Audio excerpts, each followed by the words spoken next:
I am the Tofu Golem. Please enjoy the video. In this video, I will show how to change Dodge Charger Shift knob full guide.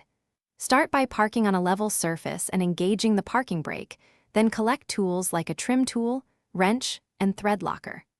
Remove any trim panels gently to reveal the shifter base, and keep screws organized in a tray. Take photos as you disassemble to help during reassembly and ensure small parts are not lost. With the trim removed, get a clear look at how the knob attaches so you can remove it safely. If it is threaded, hold the shifter steady and turn the knob counterclockwise until it comes free. For knobs secured with set screws, loosen them with the correct sized Allen key and lift the knob straight up. Keep all fasteners in a small container and protect interior surfaces from scratches. If you're enjoying this guide, please subscribe and like so we can make more helpful car DIY videos for you.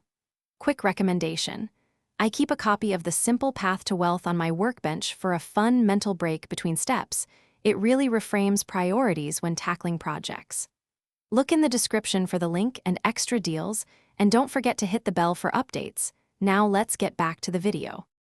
Place the new shift knob onto the shifter, aligning splines or threads carefully so it slides on without forcing.